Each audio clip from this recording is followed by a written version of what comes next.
Tippcast by the Nina Guardian.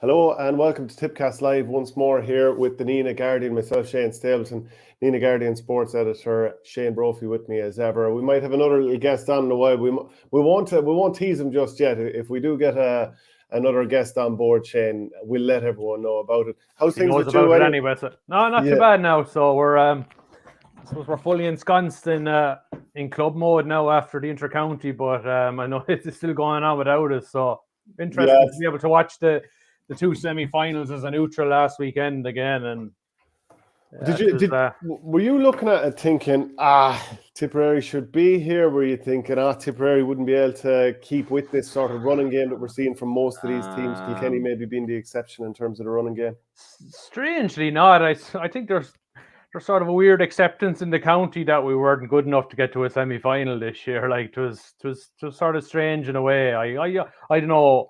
I suppose you wouldn't be down here as much. It was sort of weird. I suppose watching on thinking, Jesus, maybe we're better off avoiding Limerick, but then you'd be thinking, could we have taken Cork? So like there's sort of a strange vibe at the moment that we feel we're being left behind by Cork and Limerick, and so we're never going to catch up. It's sort of I always get that sense where we're always one defeat away from another famine, like which is totally ridiculous. Now, it's like you probably ask your dad about it. He probably lived through a lot of it, like, but it's strange. Like I don't think Tip are too far away, but I think we just have to change the way we play. Like, and it's like we have enough shooters to go at many teams. It's maybe just small bit more physicality and small better use of the ball. And I think Tip will be there or thereabouts again next year. Like so. Yeah, look, I have the two match programs here. I'm looking through it, and I'm looking at player for player. Can Tipperary match these teams? They can, of course. And like you said, I think it's just a case of rejigging the playing style a little bit, bringing through some of the really quality players that we know have come through the underage. Like I know. The one thing that keeps getting thrown at us, Shane, is that look at those two under All Ireland under 20 and 21s we won, and the amount of Cork players that have gone on. Like, and I think the one thing has to be said is like Cork needed to bring through those young lads quicker because they had no better at senior level. We sort of did maybe we should have brought a few more in maybe the last 2 years in particularly, but definitely 2019. Like Cork were in desperate need for the Colemans, the Fitzgibbons, the Robbie O'Flynn's, all them guys to was that they had nothing better at senior level. So like we're probably at a stage now where I wouldn't say we have no better, but we have to infuse some of those good young lads going definitely next year in the league. We need to see an awful lot more of them guys going forward. Do you know, I don't fully buy it that Cork were in desperate need of bringing these lads through. Like, okay, to some degree they were, but like they were Munster champions in 2017 and 2018. Yeah. Mark Coleman was brought in straight. Like, so Mark Coleman, Luke Meade, Shane Kingston and Darragh Fitzgibbon, like they were obviously always going to step up. But of the 2018 under-21 team for Cork that Tipperary beat, 10 of them are now through and played some part against Dublin last week, and presumably it was more or less the same against Kilkenny at the weekend. Yeah. But like Tipperary had only brought one, so like there's no way that like look at Jeremy Millerick and lads like this, they stepped up and they're to the manor board. Like Tipperary throw them in and they will step up. Oh, they will, of course. Like you look at Kilkenny, Michael Kerry coming in. The youngsters just need a chance. Like that's all they need. Like the 1 or 2 games where they get up to speed and they get confident with hurling senior level, they'll be away with it. Like there's no doubt about it. Like so, as I say, I don't think there's no doubt we've slipped behind. Maybe we focus on what we had instead of trying to mirror. I suppose manage having the older guys bringing on some more the younger guys with it. Like, and look, we still had 12 and 13 of that under 21 group in with the senior panel the last few years. So like, it's not as if whoever's in charge next year, whether it's Liam or whether it's somebody else, that you have to start the S&C with those guys straight away. Like it's already done for them. Like it's just to give them match practice and get up to speed at that level. Yeah, okay. Well, look, we promised that we had a guest. Well, we didn't. We said we might have a guest coming in. We do. Yeah. Liam Hogan joins us here. Liam, how are you doing? Gentlemen, how are you? We're not too bad. We might just try, if you can try and centre yourself in the middle of that picture there. Yeah, that's it. Looking ideal there now, Liam. We're just reflected on Tipperary. You know, it's obviously a week and a half now since Tipperary were knocked out It's going to be a Limerick against Cork All-Ireland final. And you know what? At least there is some Tipperary interest there. People said Tip can't do back-to-back. Fergal Horgan has 2 All-Ireland finals in a row. So that's a great honour for him, his family and his club. Yeah, it is a fantastic honour for Fergal. There's no doubt about it. He is the top referee at the moment. His performance last Saturday evening was top class, I felt.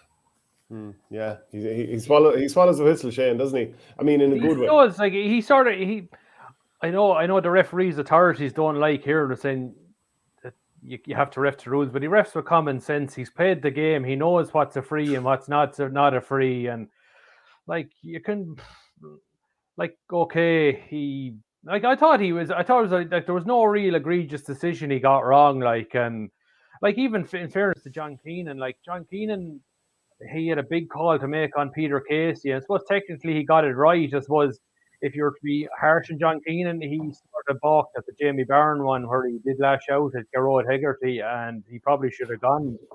So look, in fairness, it'll be interesting to see how that appeal goes. Because look, nobody wants to miss an All-Ireland final, but so technically he got it right. And I hate this thing that comes out every year when somebody gets sent off in an All-Ireland semi-final and it's not in him and he shouldn't miss the final because of that. But where do you draw the rules? Are rules don't just disappear for after semi-finals. So it's a difficult one. I know Liam was sort of caught with your own nephew and Conor Gleeson 3-4 years ago with Waterford. So it's a difficult one. You want to see the best playing the best in the All-Ireland final, but when do you pull the drawbridge up and when penalty should apply? It's a hard one. We're going to start talking a lot about club in Tipperary in a couple of minutes. But Liam, then just your own thoughts on Liam Cahill and the job he's done with Waterford. Obviously, it came a cropper against Limerick at the weekend. I think they left an awful lot of scores behind them, a lot of unforced errors. I mean, they're trying to do the right thing. And Liam's obviously coaching himself and Mikey Beavens very well. But they just came up a little bit short. What do you think of the job he's done there in the last 2 seasons, considering he took over what was a losing group with the Deise for a couple of years? Liam Cahill has an amazing record over the last 8 or 9 years between minor with Tipperary and under 21 and under 20, and now he's brought Waterford to an All-Ireland final and to an All-Ireland semi-final. And you must remember Waterford had were the baron of championship wins before he came in for a period. There's a great Waterford's hurling is improving.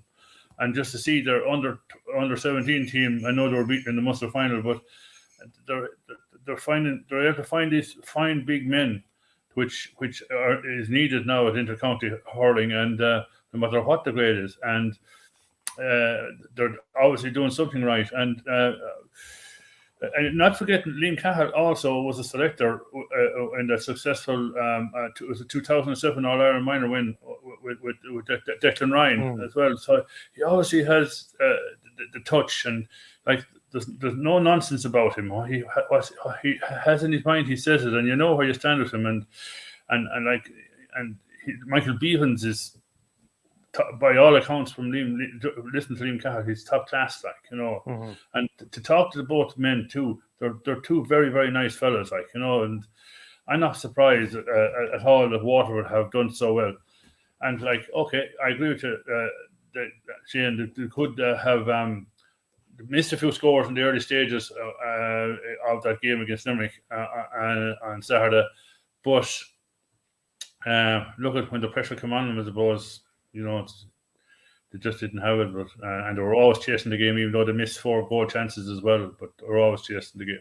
Yeah. Okay. So we're going to talk plenty about club. I mean, I'm sure most people know now that Burris Lee had a big win over Temple-Derry. Nina saw off Killadangan B. Then also this evening, you're looking at clashes between Killadangan and Toom, and then also Portrue and Killerwan McDonough's. But first off, I want to just ask you, Shane, what are you making of the fact that clubs can really prepare now? They've got a nice extended period with their players, and the plus side is, like in the past, you might be playing for 4 or 5 months without your inter-county players, and all of a sudden then you're thrown into the county championship and you have to try and find a way to fit them in. You've probably got your team moving the way you want, and you kind of have to turn them upside down a little bit to bring in the county man.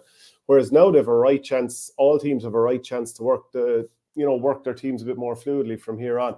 But the downside is that certain players who might have got a chance for a couple of months, they actually probably will be denied the opportunity to force their way in. So there's pluses and minuses to it.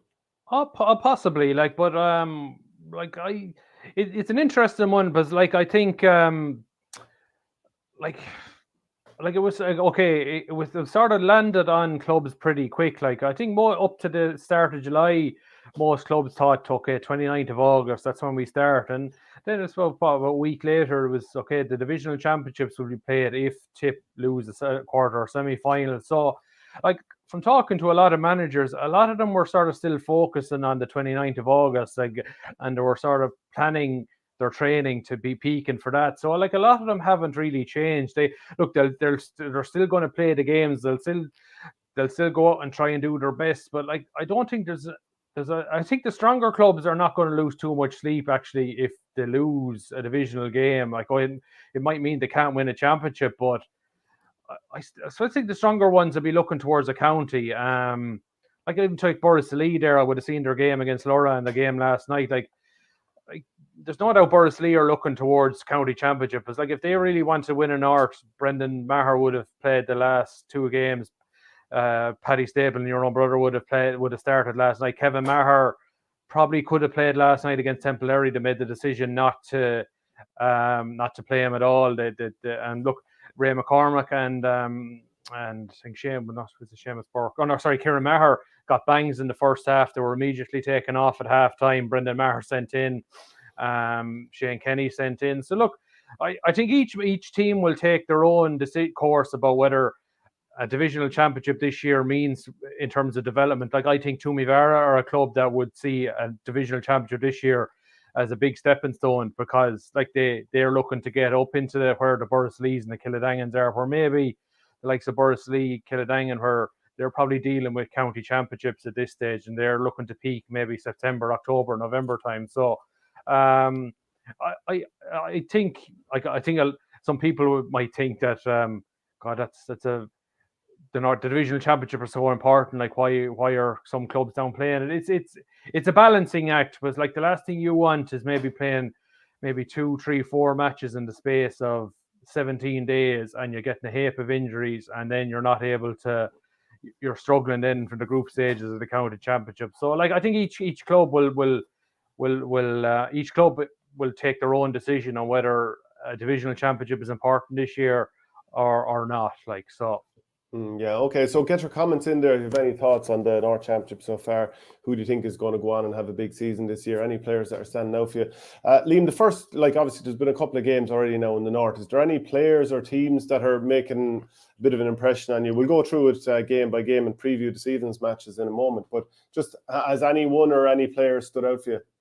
The first game I was at this year was the Kildangan, or the Tumivara versus Superman's game, and what impressed me about Toom, they looked so hungry, and Supermines were not up to the mark. A little bit disappointing, really. But to see David Young playing full forward, and it's a new David Young. There's no doubt about it. So obviously, Owen Breslan has got all his men focused on improving their game, improving their fitness, because they certainly looked hungry.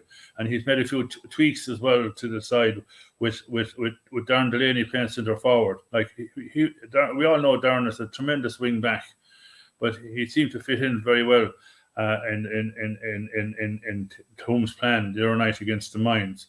Moving on then to I saw Killangan against Burgess, and Killangan, without reaching all the gears, seemed to be at ease. And I know Burgess were short a few players, but Killangan seemed to be at ease in their game, and they won accordingly. Moving on to Laura versus Borrisley game, and Laura impressed me with their attitude to the game. They're really if you see the draw for the North Championship this year, it's on one column you have the teams that in the Dan Breen, and if you tried to plan it, it wouldn't have worked as well. And they're up against teams who are in the Seamus Arena. But so far, Tipperary and Lura have upset the mould, and Lura alwast had Borsallee until Borsallee decided to bring in Brendan Maher at the last water break, and he sort of changed the course of the game. It's ironic, lads, that I'm just looking at the roll of honour. The teams that are left in the championship as they stand at this moment, they're all recent winners of the North Championship. So, they don't want to be left out. Like, you have Kilruane 2018, Borsallee 2017, Kildangan 2019, Nina 2014, and Toom have to go back to 2011, and a 10-year gap is not the currency in Toomevara, and they are still haunted by the fact that they went nearly 3 decades without winning anything between 1961 to 62 to 91, and took them a long time to pick up the pieces again. And they're a proud club and a great club, So, but lads, I'm just thinking that has the North Final run its day? Because in my day growing up, the 2 things you wanted to win was the North Final and the county. Now it's win the county and win the Munster and possibly go on and win the All-Ireland club. So, peaking, as Shane says, is the key. After all, you take Willie Mullins, a brilliant horse trainer. He only has his horse ready for 2 or 3 big races, not from one end of the year to the other. And clubs are doing that now too. So, and it's hard to know where to go. The division championships has certainly lost some of its loss, but at the same time, the big teams are still in it come next week. And I'd say if you asked Toomevara, Kildangan, or Kilruane or Nina, look, we won't bother playing in our final. I know what the answer would be. Shane, just to reflect on the results from the other night. Yeah. So as Liam said, Kildangan 220, Burgess 112. Paul Flynn stood out there, and Billy Seymour, he scored 1-8. Paul Flynn scored 5 points. In the other game, Toomevara saw off Silvermines 323 to 115. Mark McCarthy scored 1-5. And, David Young scored 2 points from full forward as well. Is he settling in well there? What do you reckon this game this evening, Kildangan and 2? I think it'll be a good game. I suppose it's it's well out there at the moment that Kildangan have some COVID issues at the moment, and they will be down a couple of bodies tonight. I suppose it's not our place to name who they are, because look, it's a private health issue for them. I suppose people will become aware later on when they see that Kildangan line out who is missing. Look, I think it's a big game. I think it's one where Toomevara have been very, very close to Kildangan in the last few years. Even at underage, minor, under 20, Kildangan have always had their number. So you like to think if Toom are at full strength tonight, this might be a great opportunity for them to get a win. As Liam said, David Young, fully fit, ready to go. And I suppose he's a huge Philip, considering Joey Malachny is retired, and you would say that Joey has been the fulcrum of that team for the last 3 or 4 years there at centre back or midfield, a brilliant leader, brilliant hurler, and losing him is a big loss. But to have the leadership and experience of David there at full forward, and you're moving Darren Delaney up, it's given him a bit of physicality, a bit of a ball winning presence there. And then you can filter the likes of Jack Delaney and Jason Ryan around him, Andrew Ryan. So Toom are always able to hurl. I just think maybe their want is a small bit more there tonight. Kildangan, as Liam said, I think there's certain clubs that maybe are going to pace this out a small bit, and Kildangan maybe looking like Kildangan would won 3 of the last 4 North Championships, or 3 of the last 5. So, look, that's not to say Kildangan won't be going out to win tonight. They definitely will. So, but I definitely think the likes of maybe Toom and Nina, just in terms of maybe a springboard into the county championship, we were looking to win this. I wouldn't be surprised if Toom sneak this one tonight. Said they played twice. They met in the county quarter final last year. Kildangan won by I think 6 points for a finish. The year before, Kildangan bet them twice. There wasn't much in it either. So I wouldn't be surprised if two maybe take advantage of maybe Killadangan's issues at the moment and maybe get the win here. Yeah. What do you think yourself, Liam? Sorry, Shane? Which way are you leaning in this game, the Toom against Killadangan?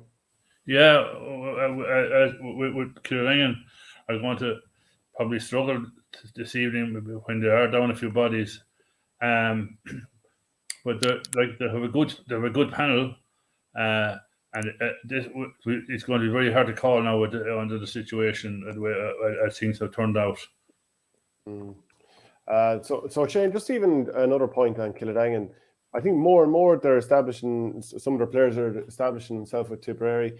We've seen Alan Flynn very much nailed down a spot. Paul Flynn is on the bench. Willie Connors is in and out the whole time. Then I wonder, even like say Billy Seymour, who was so good with the under 20s a few years ago, I wonder will he be able to step up in the next while. But more and more their players are becoming Tip regulars and being county champions, and even 2019 reigning North champions as it wasn't played last year.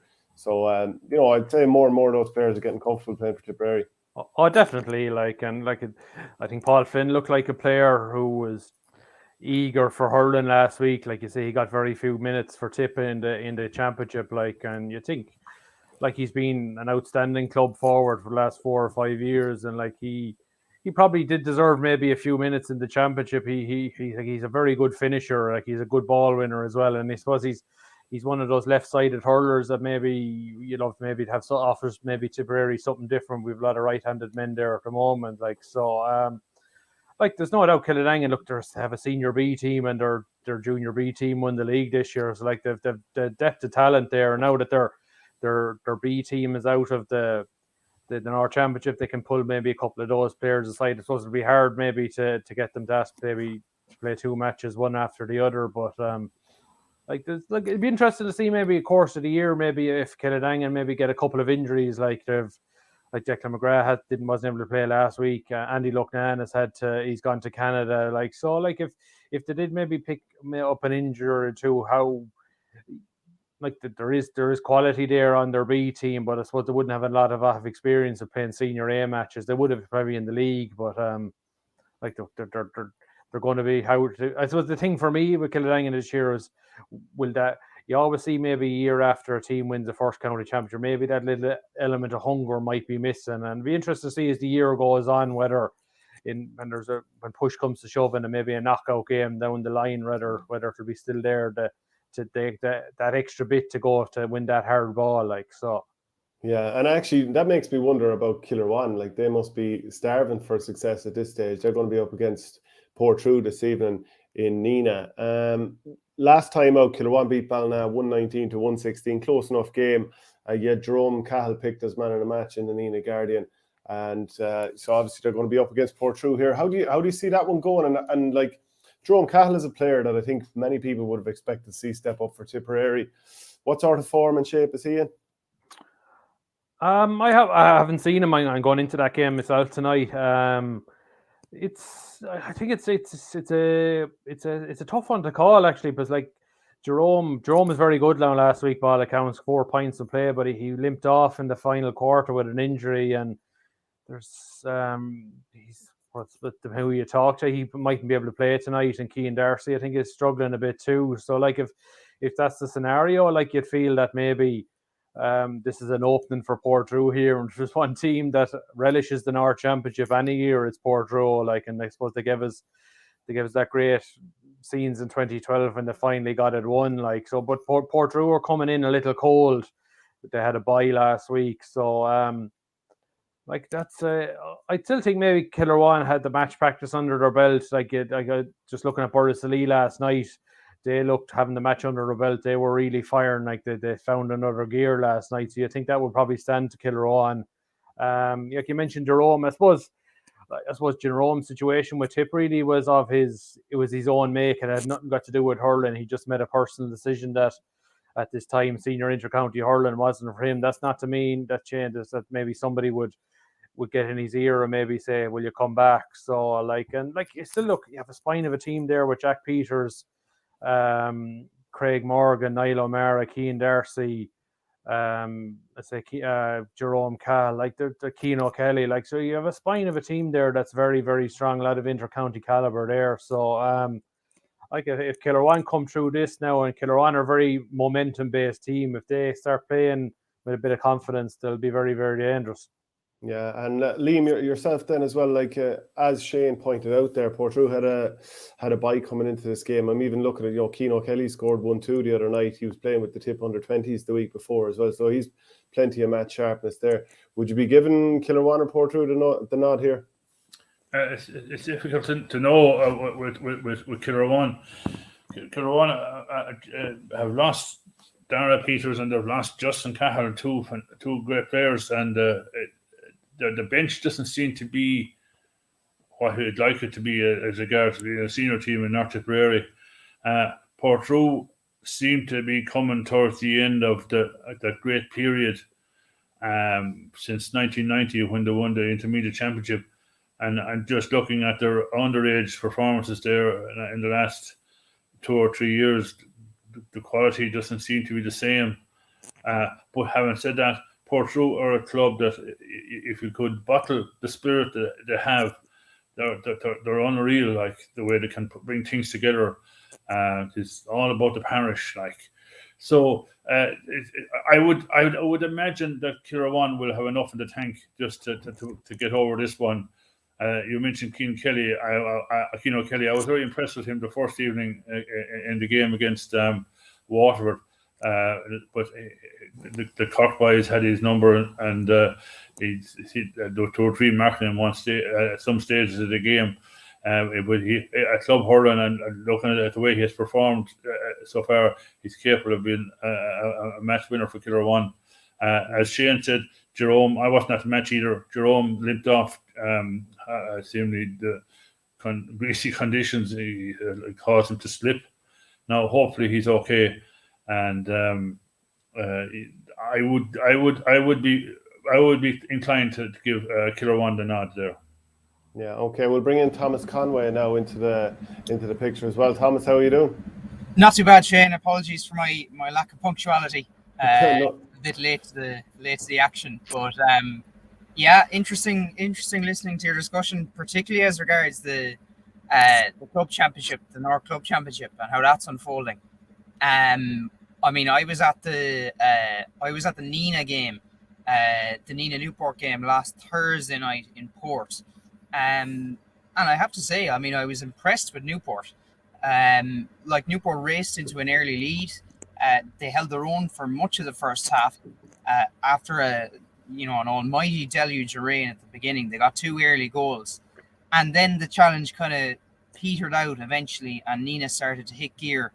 Jake Morris was largely invisible throughout the first half, and from about maybe the 40th minute to the end. But in that 10-minute period after half time, he hit 4 points on the trot. It might have been 5 actually.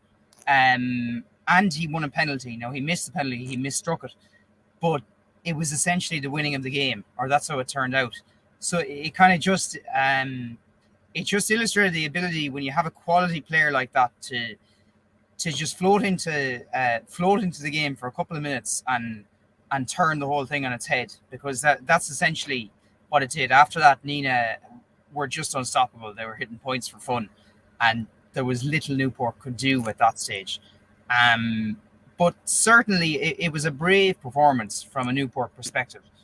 I was chatting to Tom Moylan, their manager, yesterday, and he was happy enough with how they performed. They have a number of issues to address, maybe kind of around the middle of the field, particularly in terms of ball winning there. But I mean, their full back line throughout the first half was exceptionally solid. They have some sharp forwards there, and the likes of Daniel Carew and Colin Floyd got a great goal. So, it looks positive for them looking at the county championships. And Nina, of course, are always going to be in the reckoning at the latter stages of whatever competition. And I would expect it to be the same this year. Yeah, Shane, I just wonder. Yeah, I was going to bring in Liam, because I know Liam was at their match against Killadang and B last night, and whether are Nina doing anything different with Brian Horgan this year? I know Hugh Maloney's retired, and they've brought in a couple of new faces like the likes of Paul McLaughlin there, or do they look a sort of a fresh team this year? They do, yeah. And what really impressed me last night was the performance of Conor Ryan, the centre back. And I know he got Thomas. He got man of the match in his game against Newport. Yeah. But again, last night his reading of the game is unbelievable. And he had Dara Quinn beside him, and Adam Healy played very well and respect wing back positions. Look at they played the ball fast down the field. The odd flurry of passes across the field as well occurred as well. But look at once they start to stretch into a 9-3 lead after about 13 minutes, there was you could see no other outcome in this game. They had too much pace for Kildangan, and after all, like, you must realise that this is Kildangan's second team. Yeah. So, and if you had any fears of Nina being complacent last night going into that game, they certainly put that to bed very, very early on.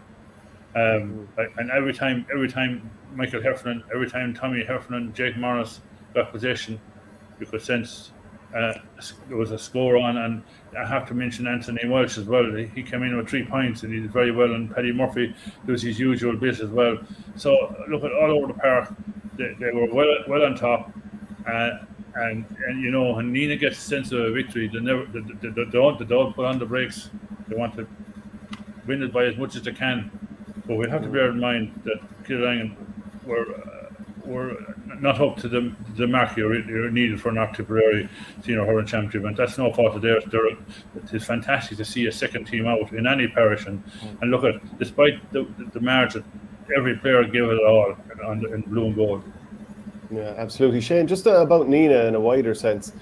I was just looking at the team that was selected. Barry Heffernan playing full back, and I almost think, geez, at club level, would you love to have him further out the field rather than mine in the house? And just like, can they finally bridge that county gap? I know we're only talking north here at the moment, but like Brian Horgan is in there. I had him as coach there for 1 year with Coola as well. Obviously, very good coach. But where do you see Nina's trajectory? I still think they're thereabouts. Like, I did think they needed to, like, they've had Liam would have seen their junior team a fair bit the last few years. Like, they had talent in that junior team, and I just think they weren't given an opportunity to blood them, or maybe they didn't trust them to a higher. Like, they needed to bring those guys through, like, and like the likes of like Sean Phelan there, like they just. I just think they needed to get more legs. I suppose, look, you see Nina last year, there was always the thing, like, they were brilliant in that quarter final against Thurles Sarsfield, and then 2 weeks later, a week later, they were just outgunned by Lockmore. Like, they were so flat, like, so they were brilliant in the first half against Thurles, to be fair. Yeah. They kind of, in the second half, they were just hanging on for it. Maybe they had the job done, like, but yeah, I think the fresh approach maybe for Brian Horgan, like, this year, like, we'll get them going again. Like, I still think they'll be dangerous opponents, like, for any team come to, like, I think a North Championship this year, in terms of maybe Brian Horgan's first year, would be a good validation going into the county series if they win. And like I say, look, you have Jake Morris there, you have Paddy Murphy, like, and the two Heffernan brothers, like, you have serious scoring power there. Liam, like, they seem to have a nice balance of everything if they can just finally pull it together. Yeah, absolutely, yeah. I mean, 7 North minor titles in a row, and 3 county titles in that period should be the foundation for a really successful period at senior level. Hasn't happened so far, but just going back there, it's the currency at the moment. Retaining titles is it's difficult, and if you go back to the days when you had the straight knockout, and you take Kerry and their great period, I mean, once it got over Cork, well, then it was bar Dublin really hit a good patch. You could nearly be sure that Kerry were going to win an All-Ireland. I was just talking to a friend of mine from Kerry one day, and he just told me that any time Kerry played a Munster semi-final replay, it took a bit out of them, and they hadn't the same edge when they went on into the All-Ireland series. Likewise now, you take Kildangan going to look to retain a county title, it's going to be a difficult ask for them because the competition is so severe now. And you just take the All-Ireland Hurling Championship. Since the back door came in, the Tipperaries and the Kilkennys and the Corks don't have it all their own way anymore, because every team is geared to take them on, and it's going to be the same in the club championship. And look at Nina. They're longing for success, and they looked fresh as well last night. So maybe if they can keep playing in the manner in which they played last night, it might success in the Dan Green mightn't be too far away. But then you'll have Torres Sarsfield, you have Lockmore, and you have Upper Church, and of course Killarney aren't going to move one side too easily either, and Borrisoleigh are really looking really good. I might just, Thomas, jump in there, Yeah, I might just pick up on one point that Liam made earlier in relation to Conor Ryan. I was hugely impressed with him at centre back. As you referenced, Liam, his ability to read the game and spray the ball around is exceptional, and he's really evolved as a player over the years. I think one of the key advantages, you mentioned playing Barry Heffernan in fullback. I can see how people would have maybe reservations about that.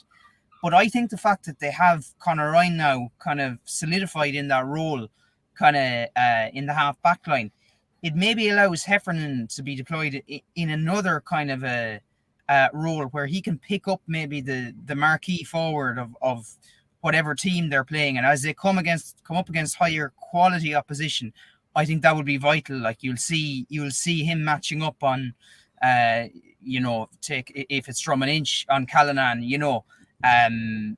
on whatever whoever the leading attacker is in that other team. So I think it gives Nina flexibility in that regard, and I think that could be a key difference for them in in opening the door to success this year. Absolutely. Now we'll come on to Borrisoleigh now. It took you 36 minutes to get to it, Shane. What's going on? I was waiting to tee this one up. A fairly hefty victory over Templederry, 234-2-9, 25-point win. And the thing that kind of stood out, I think you kind of mentioned it to me, or you mentioned it online, without 5 first-choice players in there also. So very impressive for Borrisoleigh, and Eddie Ryan Stone's top scorer at 114. Yeah, geez, and Paddy got a goal too, rare as hen's teeth. It was strange. I got there, and I was the two boys know between the two dugouts in Dulla, and I was standing beside the Borrisoleigh boys before the match, and they had no expectation to win the game. You go back to the team that played Laura, Paddy Stapleton was on the bench, and Kevin Maher picked up a knock, so they didn't even they had to bring in Aaron Rabeat and Jody Harkin. I said, and Templederry were coming off the Ross Gray win, and you think they were coming in with a high and loads of momentum, and it was a no contest after 10 minutes.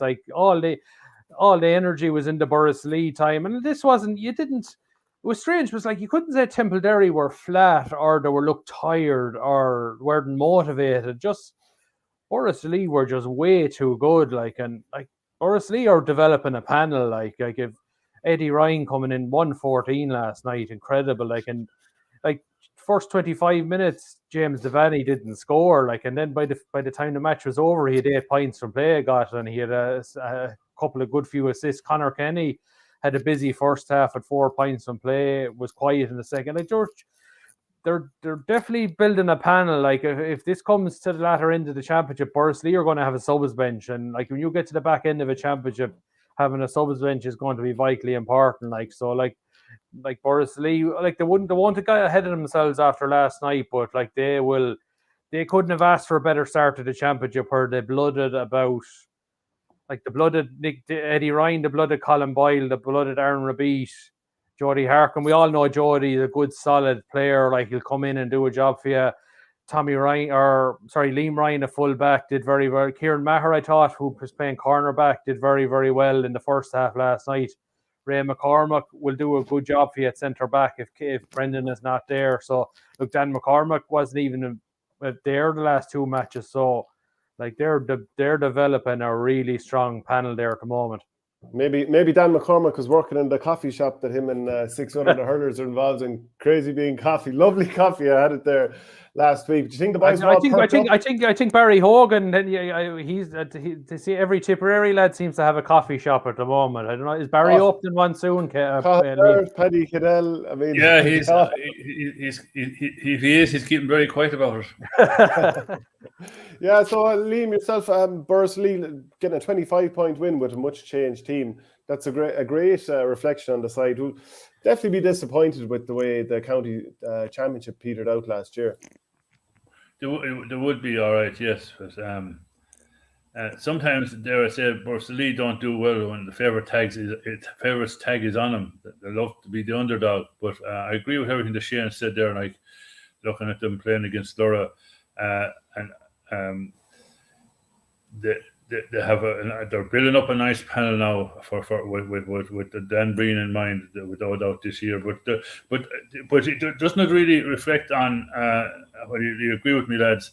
There is a bit of a gulf opening between the Seamus Marine teams and the Dan Breen teams at the moment, and I could be. I might be light for saying this, but I think maybe it's time that the Seamus Marine was allowed. The winners was allowed into the Munster Club Championship at intermediate level, because it's certainly silverware in any parish is a great tonic for youth to see a cup being brought around the parish, and it gives them the ambition to go on and to match their rivals as time goes on. And like success and silverware coming to Laura and Templederry and is rare enough. And as I said, there is a gulf opening up there. Laura broke the mold the other night. They had Bursley on the ropes until Brendan Maher came in, and he made a small bit of a difference. And I think that hopefully the Tipperary will recover, and Kildangan will recover to make, and Newport to make the Seamus Marine a good competition like it was last year. I mean, there was some great games in that last year, so it was. Yeah, do you want to take that point up, Thomas, or Shane? Thomas, you go first there. Yeah, I mean, obviously I wasn't at the Burst game last night, and I understand they didn't play the likes of Brendan and Dan and co, and a couple of other players. But like, I mean, we know the potential that's in their side. Like, it's hard to know how that team kind of has developed. You know, when you reach the kind of pinnacle, like Burst did, you know, a couple of, you know, I would imagine it's so difficult to kind of emulate it again. Now, I'm not questioning their motivation or anything, that, you know, to pull that win off over Templederry. And you have to remember, Templederry were probably kind of riding the crest of a wave after the Ross Gray game, because that seemed like an absolute thriller, you know, high scoring and everything. So, I mean, like, I'll be very interested to see how Burst build on this. And, you know, like, they can only get stronger once they introduce those key players back into the fold, and they're obviously going to be contenders. But, you know, that said, you know, they're almost a team to beat as well. You know, I mean, the pressure is on their shoulders. I find it very peculiar that Shane is so enthusiastic, given that he's a Coola man, to chat about Bursley. Maybe it's a thing up in Coola. They have some kind of affiliation with Burst. I'm not sure.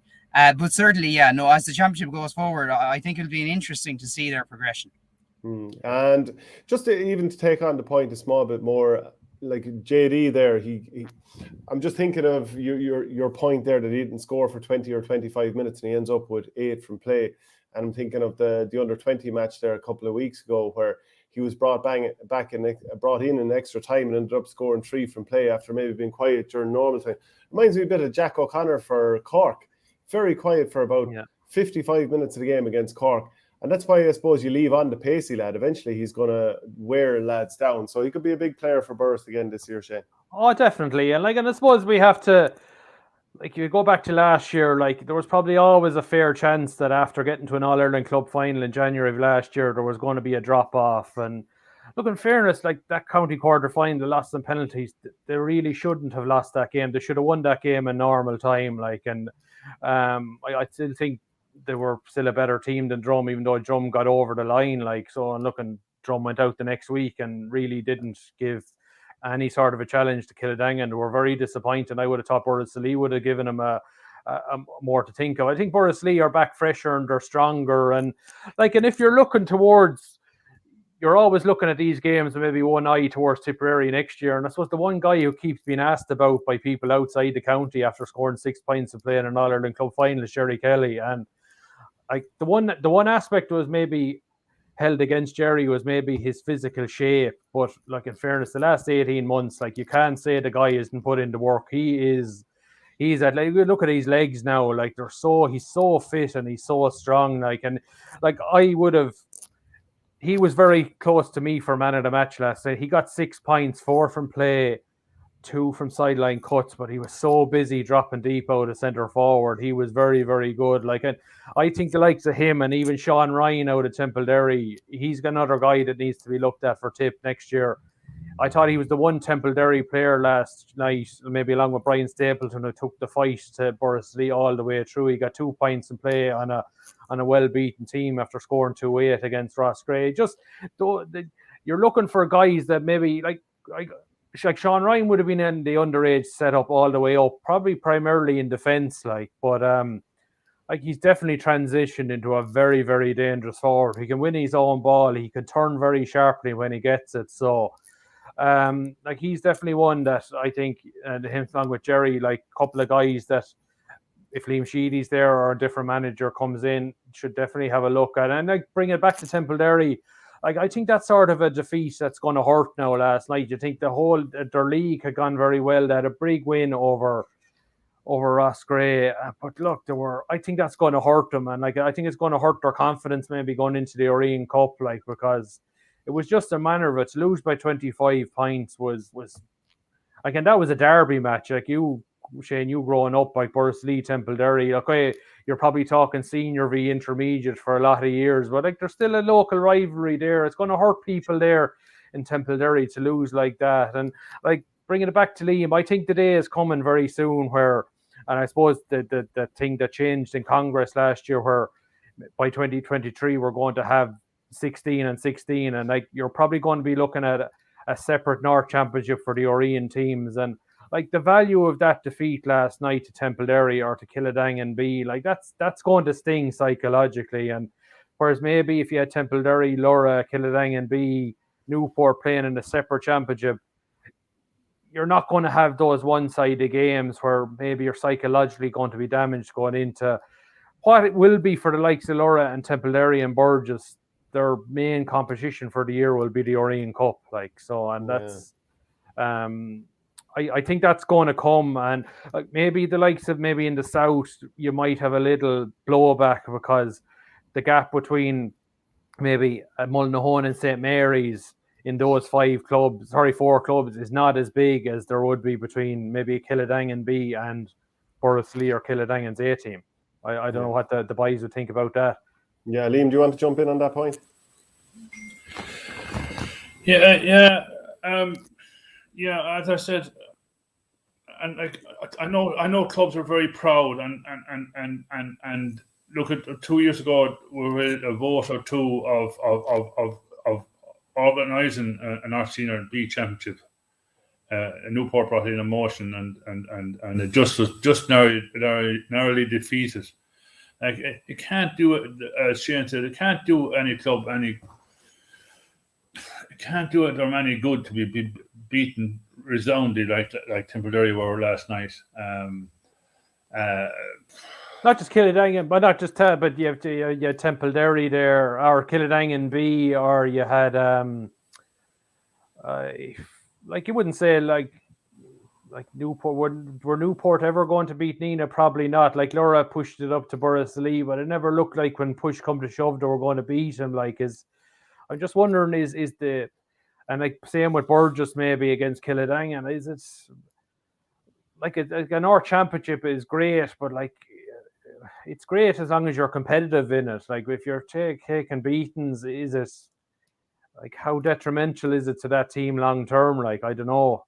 Yeah, I'd have to say from looking at the senior intercounty championship, seeing teams being able to step up by degrees. Like if you're at the bottom end of a senior championship and you're getting beaten by 25 points, 30, or like in Dublin up here in the senior championship, there was teams routinely being beaten by 40 and 45 points there in the last season or two. That's no good. And there's talks of bringing it down from 16 teams to 10 teams in the senior, which might make sense for Dublin. But like, as long as it's not impossible to get back up there and challenge yourself. So if you're a team and you're in the arena and you want to challenge at the Dan Breen level, so long as it's not impossible for you to get up there, if you make a couple of strides, maybe 2 up, 2 down, something like that, an opportunity to get there, and know that it's not going to be impossible to make strides, and it's not, that you're going to be locked down in the doldrums for forevermore. Thomas, just a final point from you on this one. Yeah, I was just checking through a few facts or statistics there while you were talking. I'm looking at Kilkenny, their number of senior teams, they have 12 and that. And I'm kind of inclined to agree with you. I think maybe, it's a similar argument to the debate surrounding the All-Ireland Football Championship and the fact that, the gap is clearly too wide between kind of the top, we'll say probably the top 3 or 4, and then there's another group behind them of around 7 or 8 teams. And then, the margin just becomes exceptionally wide. And I'm inclined to, I think it probably would make sense to introduce a second tier North Championship. Now, I know for a fact that clubs will resist that because, there is, as Liam mentioned, kind of issues of local pride in that. But you have to look at a kind of the developmental perspective. And, ultimately, it's not depriving teams a chance to play in the top tier of club hurling. It's, it's forcing them, I suppose, to earn it. So I would probably slant towards that argument of creating kind of a split, because you want to ensure that games are competitive. I mean, that's fundamental both to attract people and for the sake of the players themselves. And as we know, success breeds success. And if you win, let's say, a B championship, that will translate into momentum. And clubs can use it as kind of a springboard. So yeah, I would definitely kind of be supportive of that argument. Like you saw, my point on this is, we saw it last year when we couldn't play divisional championships. When we just had a county championship, 16 at Dan Breen, 16 Oreen, 16. We had actually, like Liam Hogan, you've seen more club championships. There's the best club championship I've seen in my time reporting on games, because it was the competitiveness. There was very few blowout victories. Like, your team graded at the proper level. There were some fantastic games in all 3 grades. And I think that's what we need to get at. And I think we've hit on the right structure. Where we are now is, how do you marry the divisional championships with the county championship? That's where we have to. If we want to keep the link, I personally think we have to divide the divisional championship away from the senior end. And I think if we get that, I think we have the perfect championship. Okay, so we'll probably move on to the Tipperary ladies footballers. This weekend is going to be relegation playoff against Kerry. Thomas, what are you expecting here? It's obviously Kerry have great tradition themselves, of course. Yeah, I can't say I'm optimistic if I'm to be honest, and I don't want to sound too harsh on the players and Declan Carr, because they're an excellent group of athletes, and Carr is he's a shrewd manager, and I think certainly the last day in the game against Meath, who I've consistently tipped as potential All-Ireland champions, I really think they have it in them to go all the way. They're a quality side, but again, it was a similar story for Tip. They kind of hit gear for maybe 20 minutes in the second half, in the third quarter, but then faded after that. And I think the key this time, Kerry are going to be obviously they're they've that proud tradition, and they'll play kind of a purest brand of football. And the key for Tip, or certainly an observation I would make from seeing them to date, is they can't allow crucial moments in the game to determine how they perform. As in, like against Cork that day, they started off brilliantly. They were struggling in the half-back line, and once Cork got a goal, they kind of fell away entirely. Similar against Meath, they were really challenging in the third quarter. And then Vicky Wall stormed in and she got an amazing goal, potential goal of the year. And again, Tip's entire structure just unraveled. So they can't allow that to happen against Kerry. They have to be able to deal with those in-game setbacks. But I'm hopeful that they've learned. They've learned from those games. I'd probably still rate them as underdogs, but maybe that's not a bad thing. Yeah, Shane, your thoughts on it? Yeah, it's an interesting one, but if you look at it clearly, I think Jesus, actually Tipperary were in a damn hard group, like with Cork and Meath, who are in the semi-final this weekend, and I know Thomas is on the Meath bandwagon. They were intermediate champions last year, and they've just settled like ducks to water to senior grade. And I wouldn't be surprised if they beat Cork this weekend. You think Cork are one of the traditional powers, but coming back to Tip, look, there's no doubt they're missing Aisling Maloney big time. She was such a presence, and she took 2 and 3 players to watch her, which meant it freed up space for other players. And look, our scoring rate is down, you like to think maybe the last 3 weeks, when the girls have they maybe have gone away, and Declan will have maybe said, okay, the focus now is we've got to stay up, and maybe we've got to tighten up defensively, maybe play an extra body back there, keep the score down, because there's no doubt the attacking wise we're weak at the moment. I think they're hopeful maybe Aisling McCarthy might be able to contribute something over the next week or two, and for Orla Dwyer and Roisin Howard, they have a big camogie quarter final coming up on Saturday week, and I'm sure they'd love to win this game and get relegation put to bed this evening. There is a second. They do have a second fall backwards if they lose to Kerry this weekend. They'll play the loser of Cavan and Tyrone in the final in 2 weeks' time. So look, you don't want to be getting down to the very end. Tip have been in this scenario before a couple of years ago when they lost to Cavan in relegation. So I suppose they do have a bit of experience over Kerry and that, and what's needed maybe in terms of relegation. It's a whole different ball game than playing knockout championship. There's nearly more at stake, because you don't want to drop back to intermediate level, which is so competitive. So you'd love to think Tipperary, if they have one big performance, they'll pull it out. There was a lot to like against what they did against Meath. That third quarter, they were so dominant against Meath, but they got into the last third and they just couldn't score. If they've got to take their chances, and that's the big thing. But I hate playing the poor mouth over. You don't want to be relying on one player or 2 players, but for me, Aisling Maloney, pound for pound, is the best ladies footballer in the country, and there's no Dublin have a great spread of talent. A team like Tipperary just can't afford to be without a player of her caliber. Because you just can't replace the likes of her. She's so good. Yeah. Final point to you then, Liam, just on the ladies footballers. It would be massive to get a win this weekend with Declan Kerr on his side.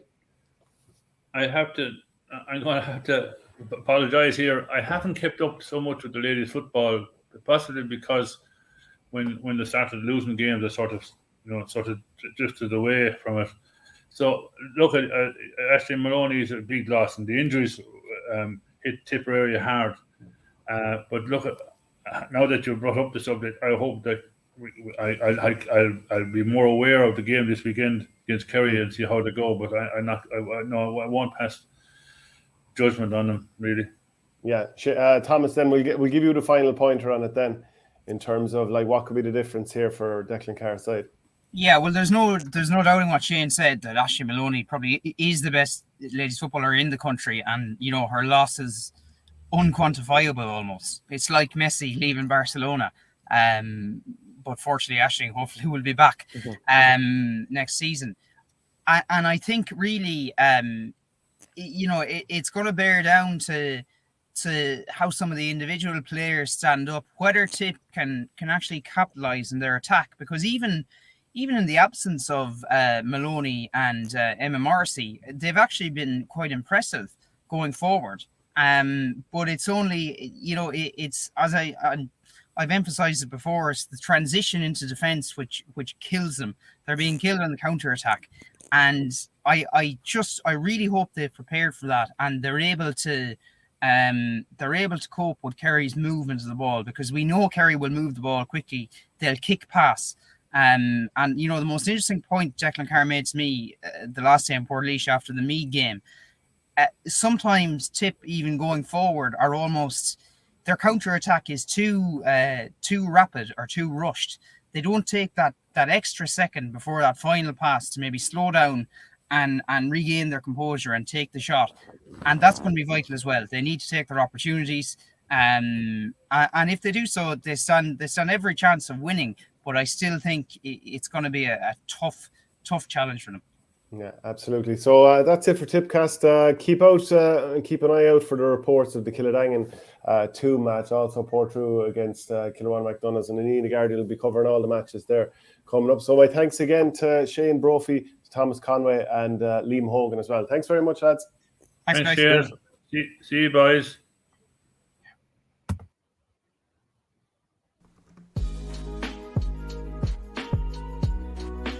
Welcome to Tippcast by the Nina Guardian.